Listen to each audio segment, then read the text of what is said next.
సత్యసాయి జిల్లాలోని ధర్మవరం ప్రభుత్వ ఆసుపత్రిలో ఒక వ్యక్తి వైద్య సిబ్బందిపై దాడి చేయడం కలకలం రేపుతోంది. బైక్ ప్రమాదంలో గాయపడ్డ వినయ్ అనే వ్యక్తి వైద్యం కోసం ప్రభుత్వ ఆసుపత్రికి వచ్చాడు.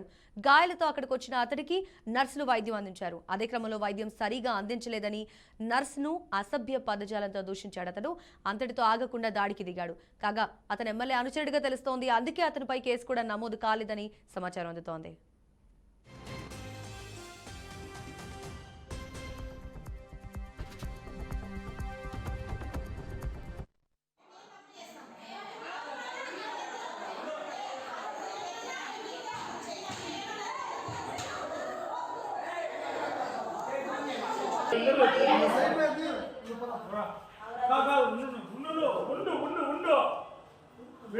ఒక్క నిమిషం ఏం కనపడుతున్నామ్మా మీరంతా ఉండమ్మా రజ్జే ఉండండి మేడం.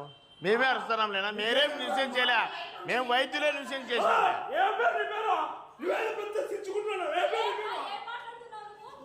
ఒక్క నిమిషం ఉండక్క.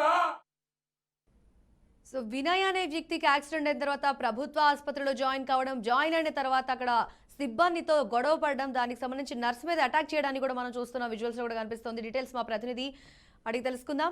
అయితే ఇప్పుడు త్రిలోక్నాథ్ చెప్పండి, ఈ వైద్య సిబ్బందితో దురుసుగా ప్రవర్తించడానికి కేవలం ఎమ్మెల్యే అనుచరులు అన్న ఒక లేనిపోని దర్పమే కనిపిస్తుంది అంటారా, లేదంటే ఏం జరిగింది అక్కడ?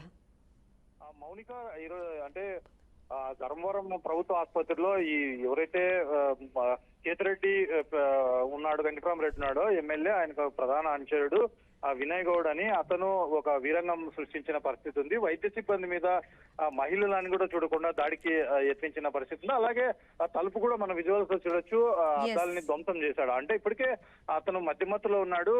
దీంతో అంటే ఎమ్మెల్యే అనుచరుడు కాబట్టి ఎన్నో కేసులు నా మీద ఉన్నప్పటికీ నన్ను ఎవరు చేయలేరన్న ఒక ధీమా ఉన్నింది. ఆ రోజు మధ్యమత్తులో ఒక ఇద్దరు కింద పడి ఆసుపత్రి పాలైనప్పుడు వాళ్ళని పరామర్శించేకి వెళ్లిన నేపథ్యంలోనే ఇదంతా జరిగింది. Mounika. Right Triloknath, thanks for your details.